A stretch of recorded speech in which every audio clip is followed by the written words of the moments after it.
I wanted to welcome you to the 2020 season of 52.4. I'm so happy that you've registered and that you're committed to running and walking with us this year.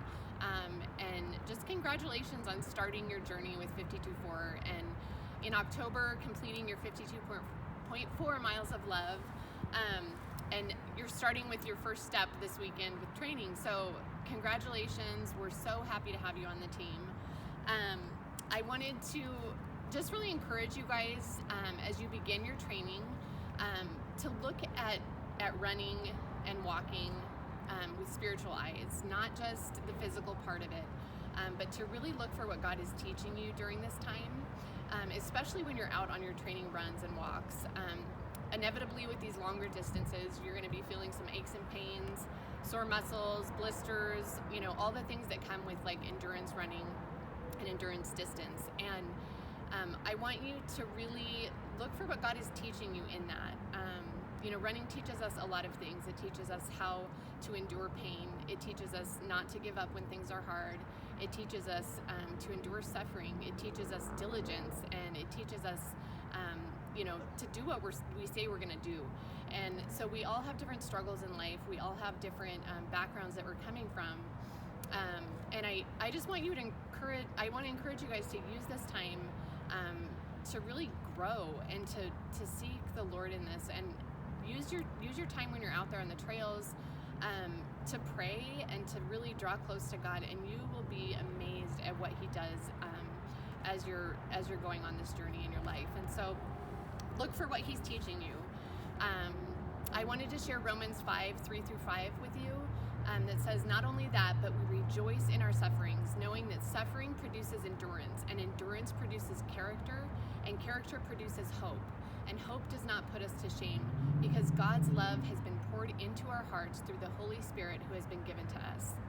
And, just like I was talking about with all the things that running teaches us, having those spiritual eyes, and we rejoice in our sufferings. We know that suffering produces endurance, and endurance produces character, and character produces hope. And don't we all need hope at this time in the world? And so thank you for being a part of bringing hope to the kids that we run for in India. I wanted to share with you guys the story of Amit. I was so happy to be able to meet him a few years ago in Bangalore at one of the orphanages that we support.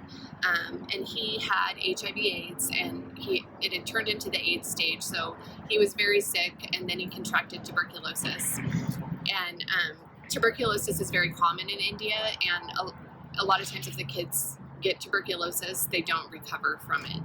And because their immune systems are so compromised due to the AIDS. And I was able to sit with him and encourage him and pray with him and hold his hand. And it was the first time I've been close to a child that is in the dying stages of life. And I remember leaving, thinking of my own kids and thinking of Amit, and who is an orphan, alone, basically. He doesn't have a mom and a dad that love him. He doesn't have a family that's there surrounding him.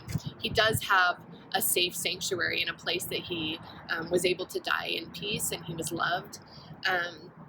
But I just remember thinking, no one is ever going to know about him. I wanted people to remember his life, and I wanted him to know that his life mattered. And I do believe that he knew that because he was in a place that he was loved, and he was shown what his value was. And, when I look at his eyes now, I just remember how beautiful and full of life they were. And, we get to be a part of bringing that hope and that life and that love to these kids. And so remember that, remember him, remember his face, remember that he is one of many kids that we're running for. And what you're doing is going to make a big difference in their lives. And so thank you for doing that. And just remember the purpose of why you're doing what you're doing, and let it drive you, and let it, help you to take that next step when you're hurting and you're in pain. So just thank you guys again for all that you're doing as a part of our team. We could not do this alone. This takes a village, and we're really grateful for you, and we want to be here to pray for you and support you and cheerlead you in any way that we can. So reach out to your team leaders. If you have questions, reach out to me. I'm happy to help and answer any questions, and let us know if there's anything we can do to help support you. And just again, thank you so much. Have an awesome run or walk today, and look for the blessings in each day, and we will see you in a couple weeks for the next training video. Thanks so much, you guys.